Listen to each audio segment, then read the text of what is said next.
Hi BookTube, it's Amy, and I was just sitting here on this Saturday afternoon having a cup of coffee and watching a bit of BookTube, and I saw that Biblio-Atlas had just posted about an hour ago her very first video of her Victor Hugo, The Hunchback of Notre Dame read-along, which intrigued me quite a bit and made me realize that I had intended to read that when I was a teenager, and I got to the point where I actually had the copy home from the library, but I just couldn't get interested in it, and I never did read it.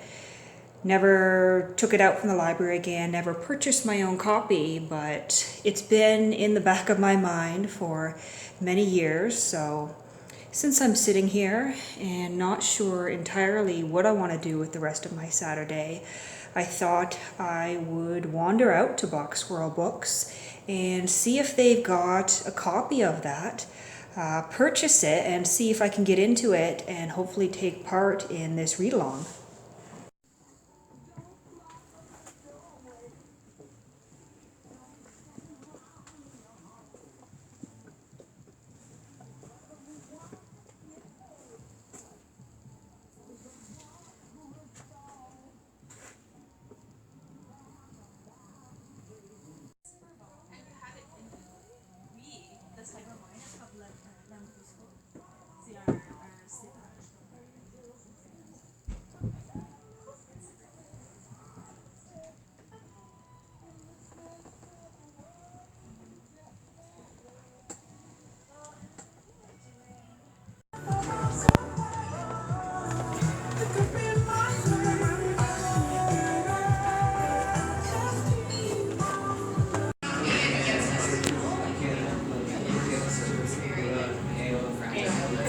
So I did indeed go to Black Squirrel Books.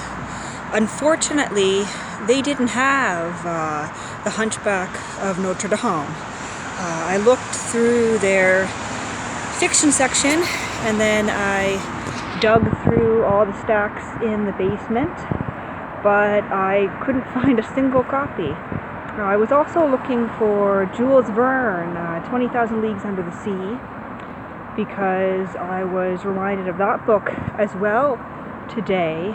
Oddly enough, I had a dream that included Captain Nemo from that book last night, which is very bizarre. So I thought maybe I'd try to find that as well, but I did end up dropping around $100 on books because I did find some Balzac. Now, I didn't purchase the big set of Balzac that's been on the shelf there for a couple of years because I double-checked the price, and they are asking $250 for the set. And I'll insert a picture of it here, but that's a little bit out of my price range.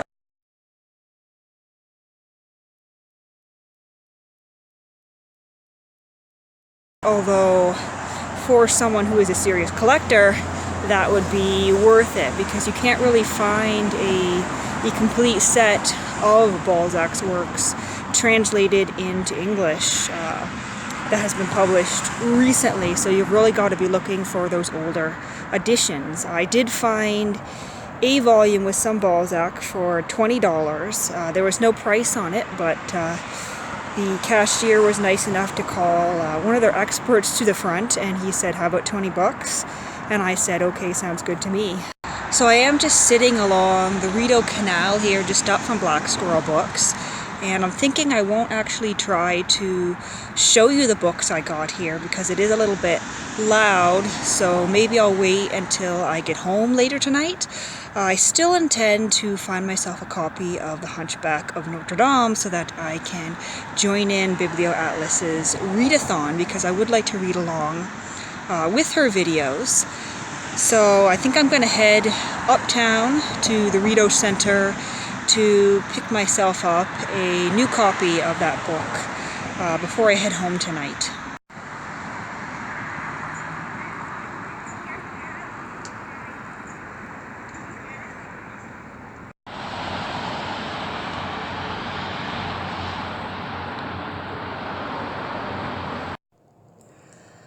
I'm questioning how Chapters can even call themselves a bookstore if they don't have a single copy of Victor Hugo's The Hunchback of Notre Dame. They had 3 separate editions and 6 or 7 total copies of Les Mis, but nothing else by Hugo on the shelf. And I got the assistance of a sales associate who asked me what I was looking for, and he was apologetic and suggested that I read some Dumas if I was looking for a French author.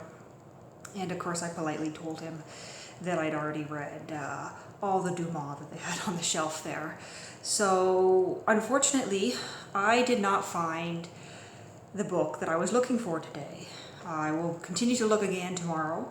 I'm going to check another bookstore at South Keys when I'm out seeing a movie tomorrow. If that fails, then I guess I will be ordering off of Amazon, which I've been trying to limit my use of lately so that I'm supporting local bookstores, whether they are, local independent used bookstores or at the very least Chapters. Because I would prefer to support the physical brick and mortar bookstores or Amazon at the very least. But while I was at Chapters, I did decide to spend $10 and pick up some Jules Verne. I picked up 20,000 Leagues Under the Sea.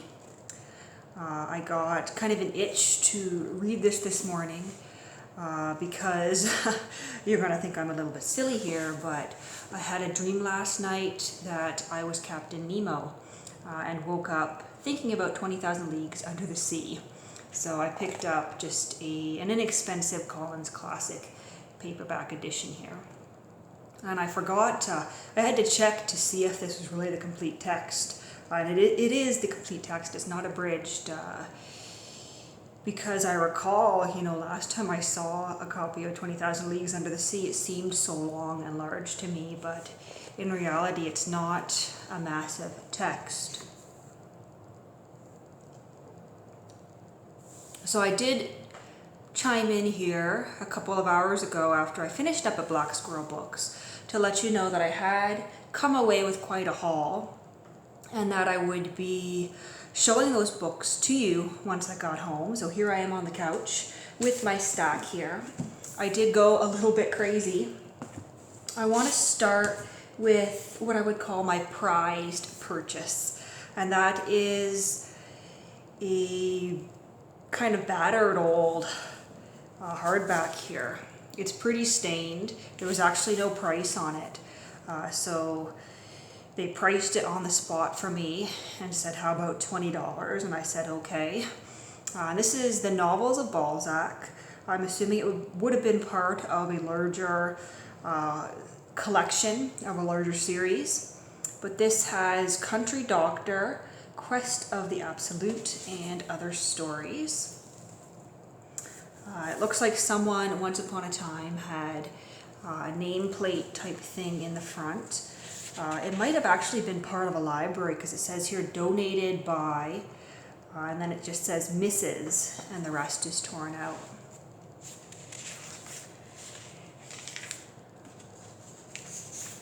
So I'm not familiar with the stories in here. So this is an edition from 1899, it says. I'm not familiar with the ones in here because these are some of Balzac's lesser known novels. So this says the Geeby Publishing Company Limited in Philadelphia. I've never heard of that publishing company. It does have some illustrations in here. I'm not sure whether these are illustrations from original publication or whether they are just illustrations that this particular publisher decided to include. It's in pretty good condition apart from the stains. The binding is holding, which is excellent considering it's 120 years old. Someone has written in the back here, Balzac, the Country Doctor, and that is definitely fountain pen back there. And there are signs that this was certainly a library book at one point. It looks like maybe there was a card pocket or something in the back here. So I paid $20 for this, and I was quite pleased to find it. Now, this is the same bookstore that I've talked about previously as having a complete set of Balzac, and I'll insert a picture here that I took while I was at Black Squirrel Books today, and I apologize, it's from an odd angle, but I wanted to stand in a spot where all the other people in the store wouldn't see me obviously taking a random photograph of the shelf because I was in a quiet aisle at that point. And me being me, I don't like to draw attention to myself in public places, and so it just seemed easier to take pictures or film a little bit when I was certain that no one was watching me. But that collection, those editions, are from the 1890s, I believe, possibly the 1901. I'm having trouble remembering. I actually have 2 volumes from this set already that I picked up a number of years ago. Now, they're still with the tail end of my collection of books that I'm still storing at my parents' place in KW. So I can't open those up to recall the publication date, but these would be amazing to own. And I was going in on memory, recalling that they were about $125, thinking, you know, if they're still there and if they're still that $125, then maybe I'll actually go ahead and purchase them. I took 2 large bags with me, but I was remembering wrong, and they actually have that collection priced at $250, which is a bit pricey for me. I said to the cashier, that's a little bit out of my price range, but they would be amazing to own. And I think if you were a serious collector, they'd definitely be worth it, because you're not going to find that complete edition anywhere else, most likely, unless you look and look and look. You might be able to you know, collect them piecemeal, but a lot of, from what I understand, Balzac's lesser known works have not been translated or reprinted in English for 100 years or more, which is why these old used editions are so pricey. So I was pleased to find, you know, this 1 volume with a little bit more Balzac. Let's see. I did find a more recent Penguin Classic of Balzac. So we've got The Harlot, High and Low in a Penguin Classic here. On the back it says, in it Balzac brings to bear his encyclopedic knowledge of finance, fashionable intrigue, and the ramifications both of the underworld and of the police system. The harlot of the title, elevated to the heights of luxury, only to be reduced to the depths of misery, is no more than a pawn in what is essentially a duel of wits and ruthlessness fought between criminal masterminds. It is the figure of Vautrin, the satanic genius of the heart of the web, and one of the great characters of world literature that effortlessly dominates the whole novel.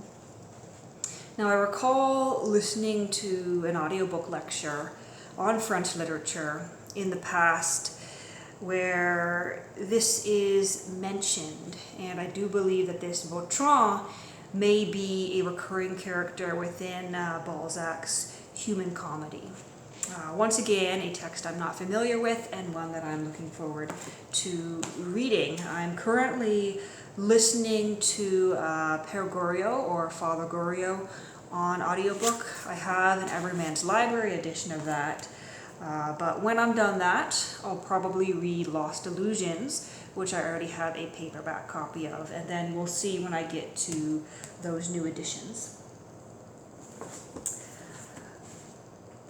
So I went to their paperback shelf, and I saw Alistair MacLean's Force 10 from Navarone for $4, which I couldn't resist picking up because it's been, I think, a decade since I would have read this. When I was 14, 15, I fell in love with Alistair MacLean, and I read and collected all his novels. And then I foolishly, in my mid-undergrad, got rid of all his novels, saying, you know, they're not my thing anymore. But Force 10 from Navarone was always one of my favorites. It was one of the first ones that I read. It is a World War II thriller, and there is a movie that was made in the 50s or 60s, I think, based on this novel.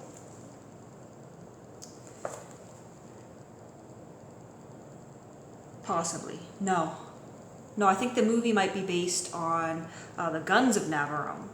Possibly. I don't know. They're connected. My memory is failing me tonight.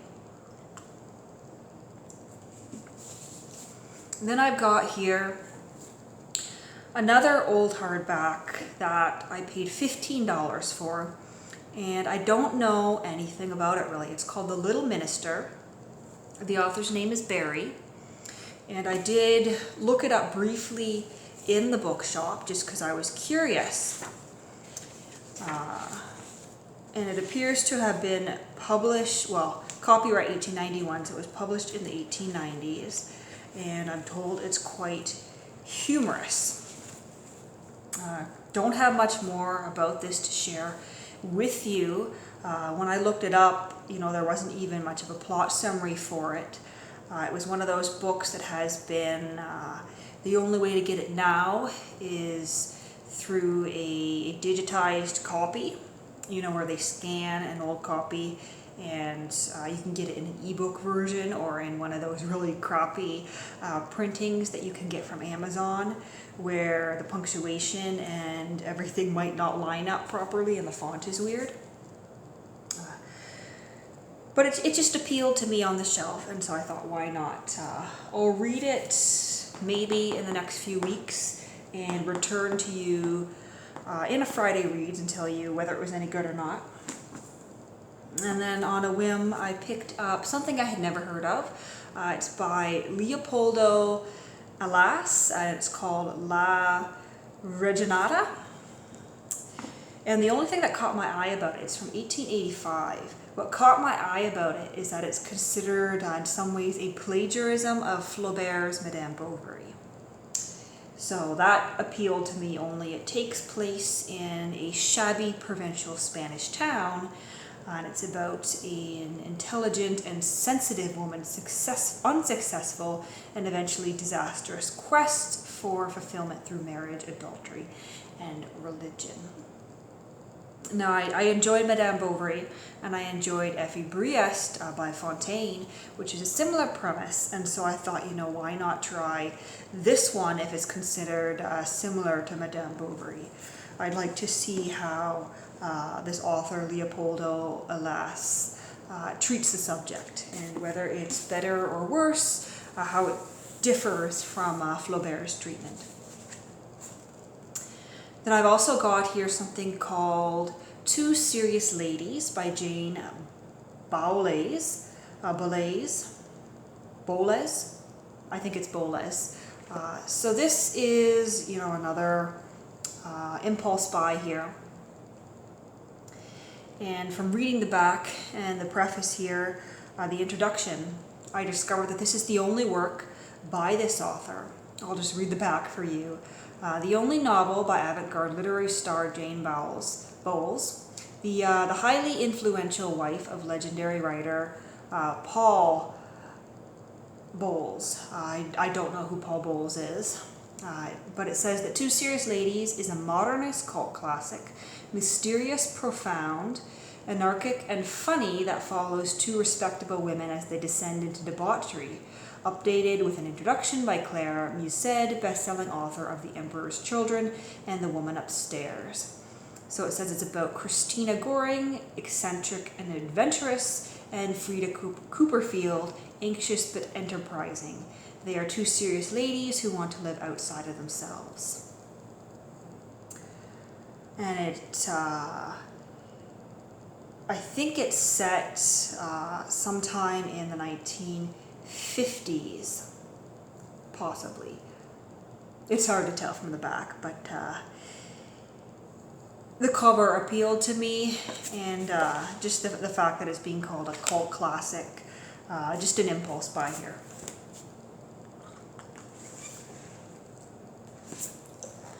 Then I've got something called Brief Lives by Anita Bruckner. Another impulse buy here. Know nothing about this, but apparently it is a Booker. It is a novel by a Booker Prize-winning author. It chronicles an unlikely friendship between the flamboyant, monstrously egocentric Julia and the modest, self-effacing Faye, who is at once fascinated and appalled by Julia's excesses. Thrust together by their husband's business partnership and by a guilty secret, Julia and Faye develop an intense bond that is nonetheless something less than intimacy, a relationship in which we see our own uneasy compromises, not only with other people, but with life itself. So I was drawn to this because I think I'm in the mood to read about a relationship, a friendship between two women. Yep, I'm just in the mood for, a bunch of new books in my life. I was looking at my bookshelf yesterday and realizing that I have read almost everything I own. And the few that I haven't read yet aren't really things that I want to read immediately. They're not things I'm in the mood for. I'm looking for some more contemporary type books, which is what I went in looking for today. Then I also grabbed a book called Someone at a Distance by Dorothy Whipple. And the back says that Someone at a Distance has a deceptively simple plot about a deceived wife and a foolish husband. Avery North has been contentedly married to Ellen for 20 years. They have 2 children and live in the rural commuter belt outside London. When his mother advertises for a companion, the French girl who arrives sets her sights on Avery and callously threatens the happy marriage. Throughout the book, Ellen and Avery are so realistically described that it is almost painful to read. This is a deeply involving and perceptive novel by the literary heir to Mrs. Gaskell. Dorothy Whipple was forgotten until recently, but is now considered one of the jewels in Persephone Books' crown. So I grabbed this in part because whenever I see a Persephone classic, I'm always a little bit intrigued by it. I don't think I've actually read any of the Persephone classics, but I've heard about them. Plus, I'm kind of in the mood to watch potentially a marriage crash and burn, so that's why I grabbed this. I've got one more here, and it is a novel by Gore Vidal. I've never read any Gore Vidal, which is why I thought this was the perfect time to pick one up, and it is The Judgment of Paris. Apparently it was first published in 1952, and it foreshadowed a new style of American writing and established many of Vidal's later themes for future writing. So the premise here is that fresh out of law school, Philip Warren takes a year in post-war Europe to explore how he shall play out his future. Does he pursue the enticing offer of power and scholarship, or does he choose a life of affirmation and self-acceptance through love? A classic story of dogma versus truth, Philip's journeys through various affairs, misadventures, and cities full of unforgettable characters prompt his self-discovery, and he learns to take pleasure in both love and life. Dreamlike, bizarre, and erotic, this extraordinary novel is essential for fans of the fiction of Gore Vidal. So as I said, this is one I picked up because I have been wanting to read Gore Vidal, and I finally came across a book that interested me in my used book shopping. So that is my book haul.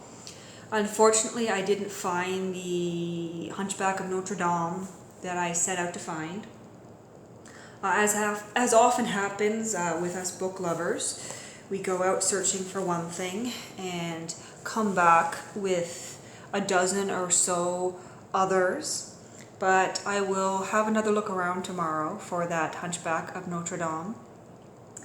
But for now, I'm going to dive into one of these books here tonight.